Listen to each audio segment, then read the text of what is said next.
Oh boy, where am I? Too much is going on right now. Speaking of which, hey folks, Dirk here, and we are doing Cleaved today. I have been thinking about this new format lately, and I want to verbally announce it on one of my videos so people are, not out of the loop. But basically, I want to do it where I read maybe 2, 3, 4 visual novel initial chapters, kind of like a trial run for each of them, where I read up either to the first dialogue decision, or an hour or two's worth of gameplay, or a day, whatever it is that have initial first chapter, and then from there, taking those 3, 4, however many that I did in a bunch, and put it to a poll to see which one I should continue. It doesn't mean that I'll never go back to one that doesn't win, but it will help me gauge which one I should continue right after, what should be the next thing I do for my videos. I do love having visual novels to read and even come back to the ones that I didn't continue on stream, doing them offline. I think it's nice to have that flexibility while also still kind of gauging what people are interested in, seeing what we all want. And of course, I can always come back to one if I'm really feeling it and really want to post it. So it's not strict, I'll never do it again if it doesn't win, but it is a thing to help me prioritize what I should do next and give myself an opportunity to try a bunch of visual novels before I do an episode 2, because my biggest fear is only doing one series and going with it just that series and then burning out and not having done anything else around me. So with that out of the way, a lot of words and all that before reading, this is Cleaved.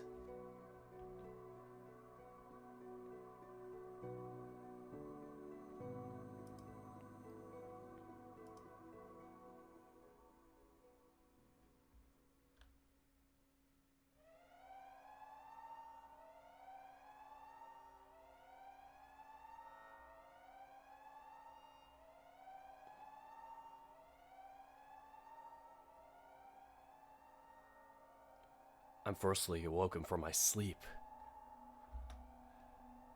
I hear an alarm ringing off in the distance, an incessant siren to notify all personnel on site of an imminent accident. I fall from my unmade bed, scrambling to grab some clothing. I quickly slip on a shirt, trousers, shoes, and now my glasses. As I run to the door, I grab my lab coat and finally slip outside of the cramped room. While the university may have been large, it was certainly not generous with its student housing. Ain't that the truth with my own housing? Was.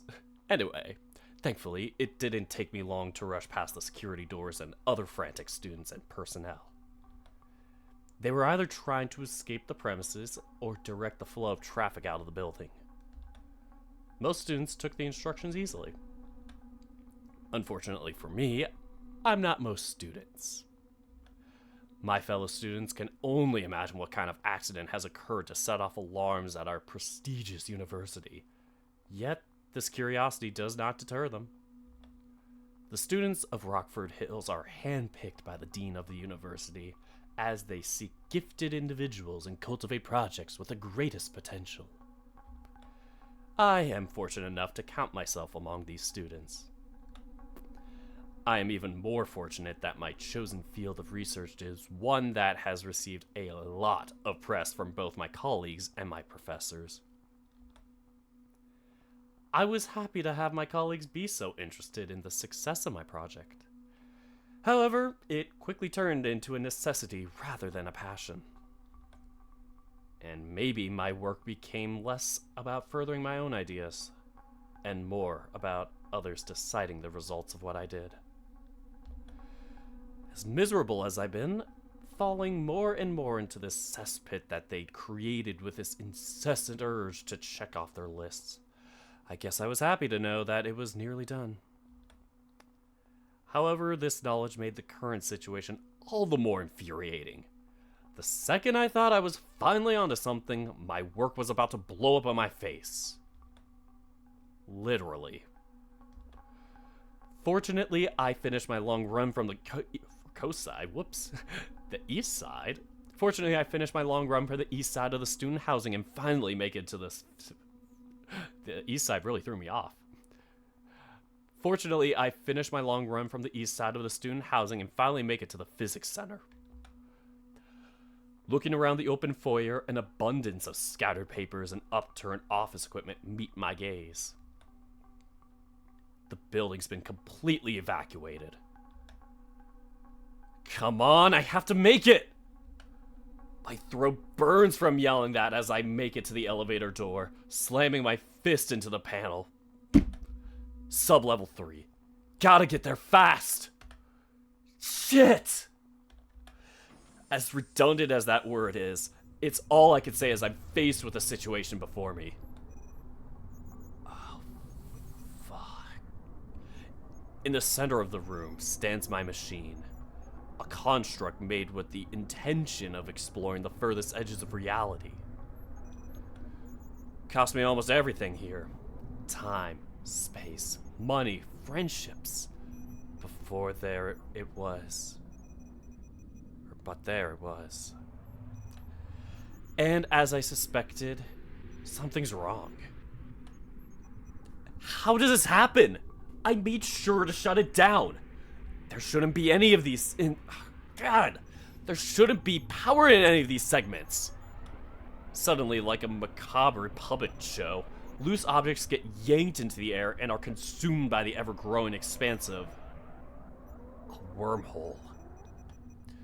Okay, shit. The emergency shutdown switch. It's the only thing that could override whatever is powering. My train of thought derails as ceiling panels fall down and are absorbed into the growing mass before me. It's getting stronger! Oh god, my careful planning is replaced by frantic movements, my limbs moving on autopilot to salvage my pride and joy. The longer I take, the worse it will get. I rush over to the main console and unlock the generator room. An admittedly dusty room, one I never cared to clean. Pushing myself inside, I grab a breaker switch and move to deactivate the machine's primary power supply. What the? Auxiliary power? My machine had emergency backup power in the event of a blackout, connected to a separate generator. This was it. So it could draw the necessary power during tests, though it's always left off when it's not being used. The emergency power had been turned on. My heart sinks. I burst into a sprint to the other circuit breaker. Gripping the handle, I wrench it down to shut down the machine. Come on. Nothing. My machine isn't turning off. It's still sparking, creating other. Oh god, no, it's creating alert after alert. Danger detected. Danger detected. I retreat to the main console, slumping down in defeat as I stare at the marvel I created, now in the image of a nightmare. I can't stop this cataclysm. The wormhole has accumulated too much energy. Where did it all go wrong? How did it all go wrong? I stare into the cause of my imminent demise. My mind wanders off in a string of thoughts. Okay, how big is this explosion going to be?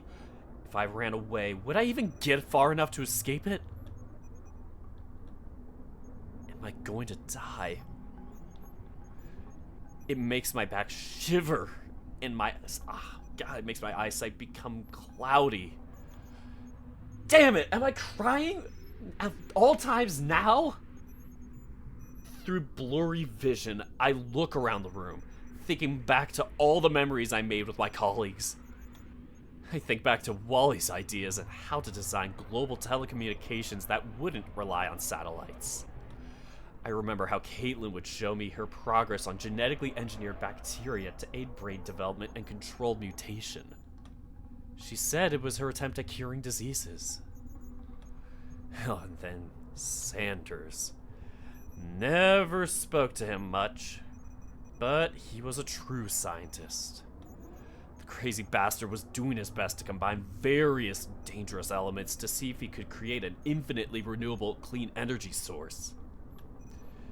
I remember when I met everyone. It was a big series of highs and handshakes. Except for Sanders. What did he say back then? I understand that we'll be working in Lab 16 together, correct? Know that my work is very dangerous. I've requested there be a lockdown button installed on the inside and outside of this lab. It'll lock down the blasted room in the event of an explosion.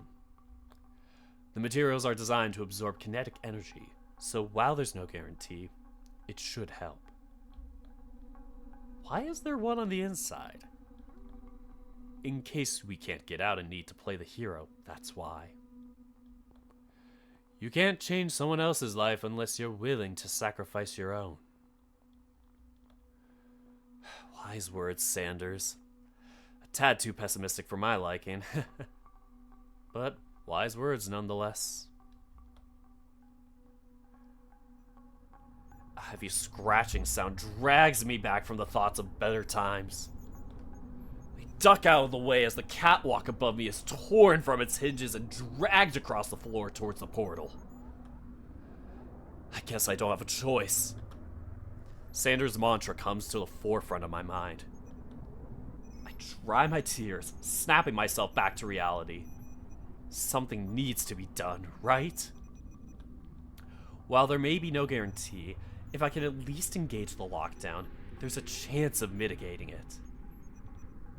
I use the desks as braces and force myself over the wall. Or over to the wall. Reactor overload. Collapse imminent. Warning. Fuck! Come on! With one final push, my fist meets the lockdown button. Metallic shutters drop across the doorways, windows and walls sealing me in this tomb. Reactor overload. Collapse.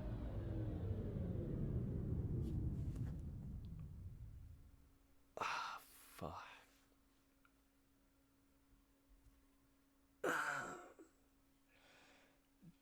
God help me.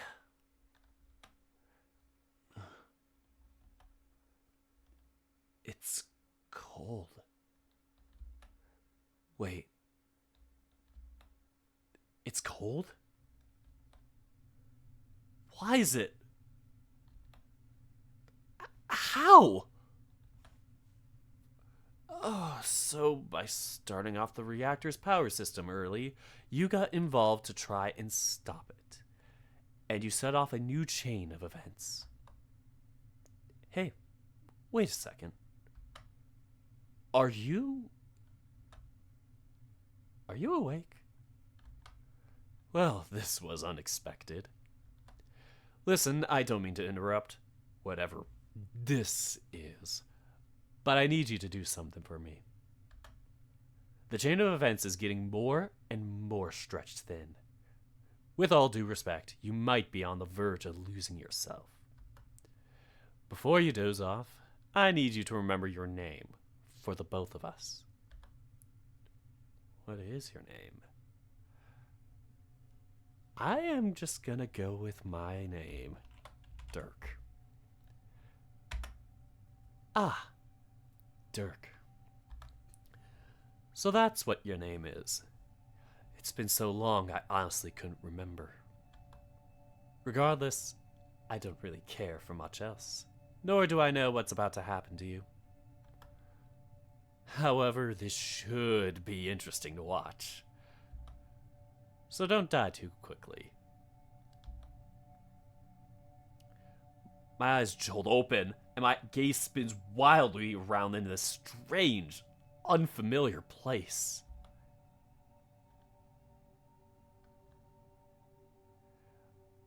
I'm still not entirely sure what happened. I engaged the lockdown in time, right? Then the reactor exploded, and I saw a bright light. Throbbing pain surges in my head as I struggle to remember it all. Damn it! What the hell happened? The explosion should have killed me! I should be dead! But I'm here.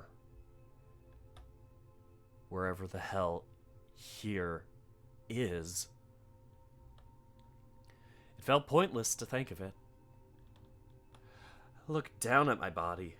My tattered clothes revealed not the slightest hint as to why I was still alive. And then I felt it. My breathing hitches. The sensation of cold grasping my body combined with my own anxiety. I can barely think straight. I'm hyperventilating. The numbing cold was unbearable. It felt like death. Come on, keep it together! Damn it! I hope to whatever God there is that I can... I hope to whatever God there is that this is a nightmare, or potentially the delusion of a fracturing psyche. All I can think to do is repeat the bits of information I knew to keep myself together. I pulled the weathered remnants of my coat together, heaving to keep myself warm as I snapped back to reality. I can't fight off the cold dread any longer. It's so cold out there. It's so cold out here. So cold. And everything fades away as consciousness leaves me.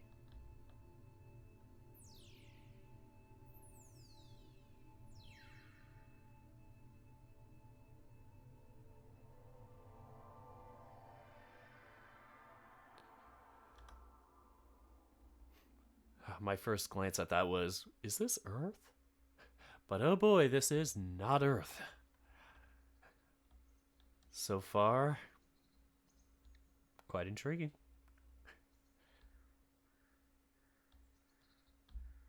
I stir. I hear the strange sounds of birds? An uncanny and unfamiliar chorus of chirping and tweeting fills my ears, and I can't help but groan. Oh, God. I wake up and launch myself up onto my feet, despite my better conscience. Lightheaded, I fall to my knees, using my hands to stabilize myself on the ground. Trying once again, only this time much slower. I stand up and look around, confused. I'm in the clearing of a forest?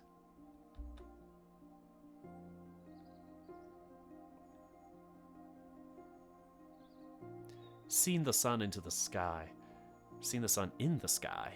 shining through the gap in the canopy above me, was comforting. The nightmare of being trapped in that cold space, which had felt so real, now felt like an illusion. However, that cold place, was any of that real? And if so, why can't I remember why I'm in these woods? Am I forgetting something? Panic creeps up my spine as I climb up the bank of the small crater-like divot I found myself in. Oh no, what, is it Goku? Did we just Goku pose in this crater? I'm sorry, that's all I could think when it's like just unconscious in a crater. Anyway, the grass presses up against my skin. A nice break from the feeling of nothingness that surrounded me before. The air is cold, bitter even. It's not unbearable, but given the current state of my clothes, they don't do much to keep me warm. Okay, Need to get my bearings. I examine my glasses, checking the lens for damage. Damn. There's a fair crack, but I reckon I could still use these. Oh, wait. I begin to slap each of my pockets, eventually finding the hard, rectangular shape in my right pocket. Oh, my phone. Thank God. I turn it on, ignoring the cracked screen until I notice the black blotches on parts of it. Damn, you really took a beating from that fall. I must have landed on it when I was in that hole. Could a slip really do that much damage? How hard did I hit the ground? Before my mind can race further, Before my mind can race any further, or read any further. Before my mind can race further, I decide to check out if my phone's apps are still usable. No signal. Fuck. Suppose it still functions as, well, a phone, flashlight, camera, notepad. It's still better than nothing. The timer reads 100. Just 100 hours. January 1st, 1970. It reset. Okay, that's not right. I take a look around me. Before heading north, or at least the direction I believe is north. With some luck, I could find a vantage point where I could get a signal or see a building nearby. Maybe a cabin, or if I was lucky, I'd find how far I strayed from the town. Or if I was really lucky, I'd find my dorm and colleagues who could explain to me what the hell just happened. Shortly followed by their expression of how worried they were and questions of where the hell I'd been. But to my dismay, there was none of that.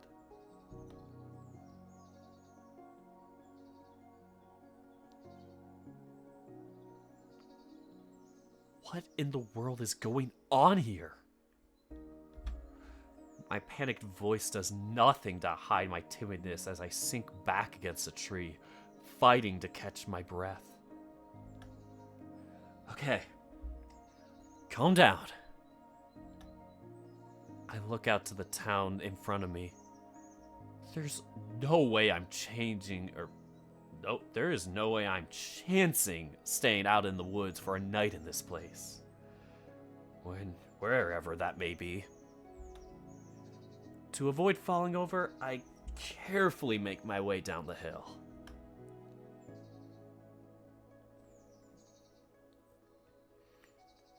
The woodland brush is thick. The trees are large and overgrown. Evidence of the rich life they lead was situated in these lands, providing cover for the shrubbery underneath to grow and develop into a lively ecosystem. It's rather peaceful, save for my own pants cutting across the sounds of nature. I could see my breath appear in front of me with each thick exhalation. A reminder of just how cold it truly is. I really need to get something warmer. This damned coat really not going to last in these conditions. As I reach the bottom of the hill, my eyes dart about the surrounding vegetation to see if there's a direct path out of the tree line. To my shock, there isn't. But in this field of shrubs, a lot of the flora is familiar. Nettles, clovers, nothing too out of the ordinary, considering the types of foliage you'd find on the university grounds. Although, there are these specks of blue among it all which piques my interest. I look closer to see a blue flower that I was not at all familiar with. Something like this wouldn't have grown much naturally on university grounds, and its tall bloom must mean it's in season. Surprising considering the temperature. I picked one and examined the blue petals up close. An azure beauty. Something that wouldn't be ignored in a florist, perhaps. Thoughts for another time, maybe. I discard it, continuing my walk out of the forest. As my legs stumble over the overgrown roots of the trees, my eyes are glued to the sky, trying to see if I can get a good glance of the sun through the canopy. I can only guess that it's sometime around midday, judging by the shadows, meaning I've missed the whole morning. Coincidentally, it would also mean I missed breakfast. An audible groan escapes my lips as I add hungry to my list of personal problems. With nothing better to do, I contemplate foraging for berries or other foodstuffs. But not wanting to disturb my stomach with a wild berry. Sorry, I had to think about my D&D campaign with that. Wild berry, good berry. What's the difference? To which I don't know the effects of. It's best to consider alternative options. Oh, God, I'm so deep in thought that I don't... shit. I'm so deep in thought that I don't clock my leg whack...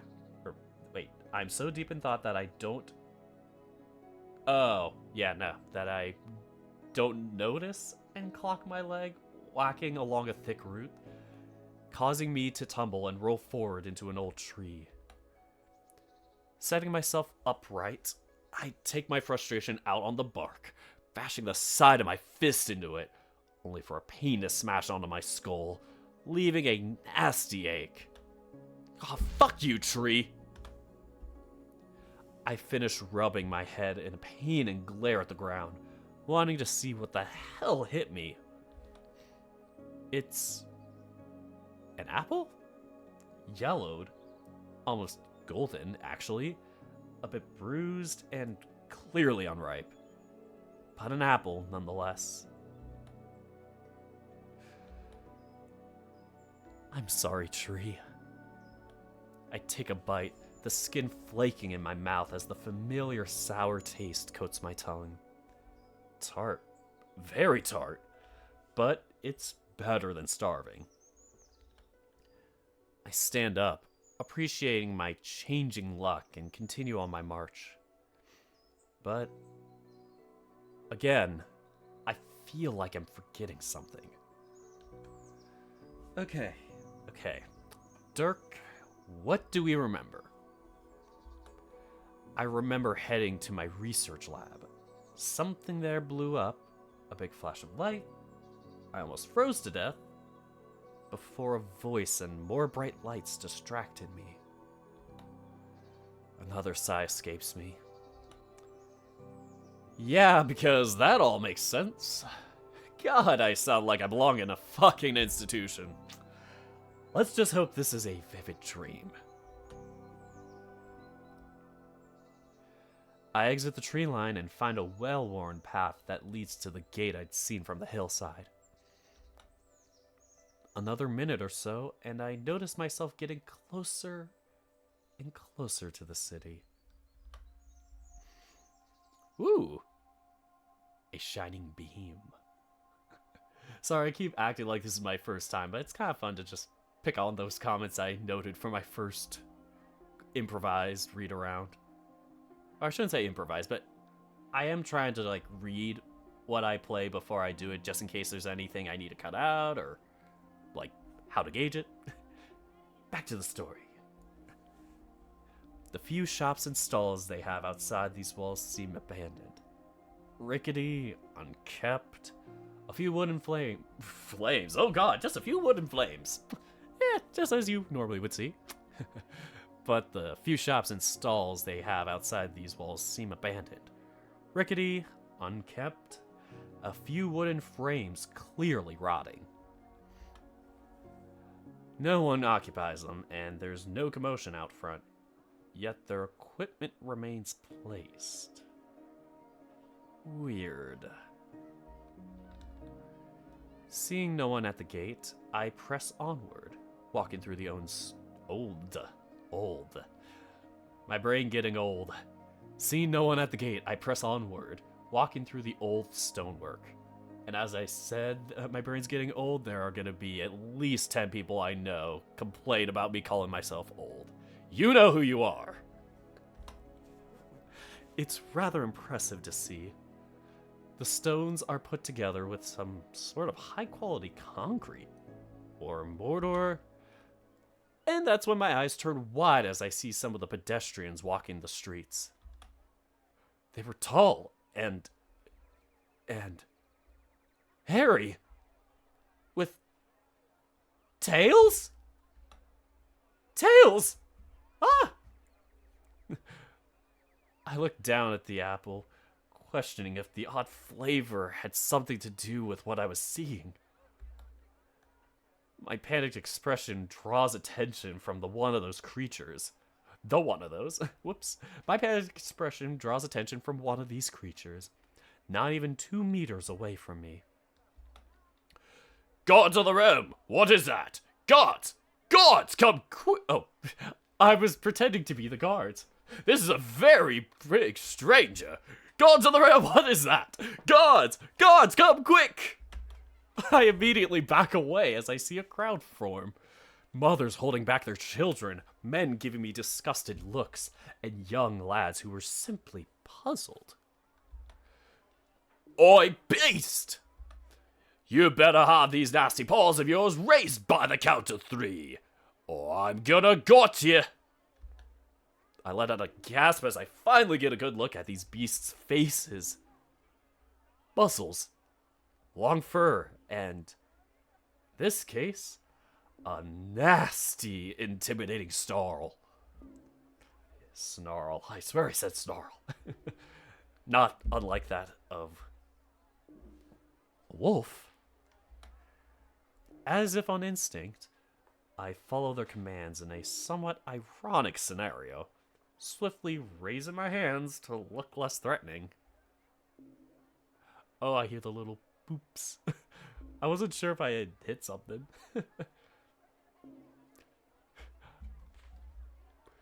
Alarm boops. I watch them slowly press in, walking toward me in a driven way.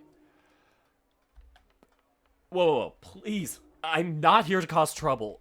I'm just lost, and I'm looking for quit your bloody rambling, freak.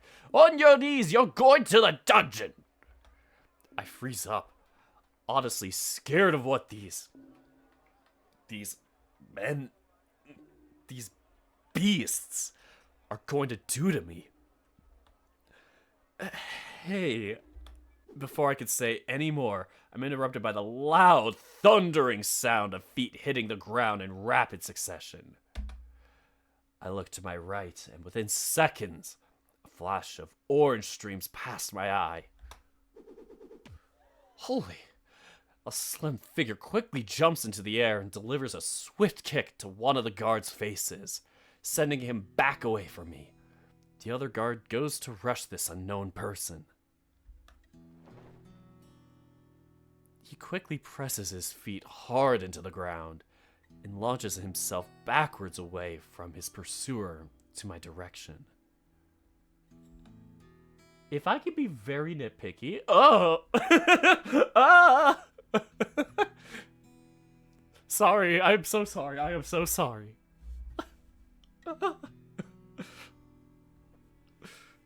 That's... I'll save the comment for later. That's when I see that his feet were of no ordinary human, but instead a set of paws. Different from the men who tried to arrest me. They're smaller and a different color. Whoop, no, not for free. No. I take this opportunity to look up his slender frame. His long legs lead up to a muscular but heavily protected torso, a free-flowing tail that a free-flowing tail that sits at his behind, and to top it off, a face that I could barely even get a glimpse of. We sure got a good glimpse of it here, folks. I could see 2 pointed ears blazing in color, glorious like the sun itself as it's contrasted the shroud. Listen, friend, I have no idea who you are, but I suggest you book it. He spoke quickly, but with a sense of urgency that let me know I was in true danger if I stayed here any longer. Before I could even think about making a break for it, his arm falls down to his side and grabs something off his belt. He raises it to the sky and throws it to the ground with considerable force.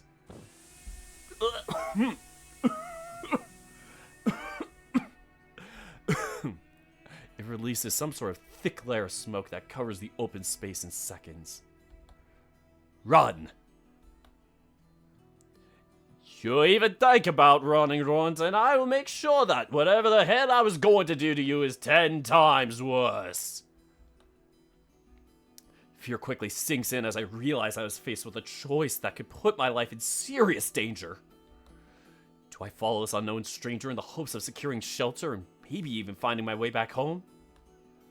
Or is it better to stay put and do what the guards ask of me to avoid putting a target on my back? What should I do? Folks, this is where we will save. This is my offline. Don't worry, I've been playing it offline. And as you may have very quickly, briefly glanced, there are 2 different options. Like 2 different characters in these different options. So either way, we're not going to die.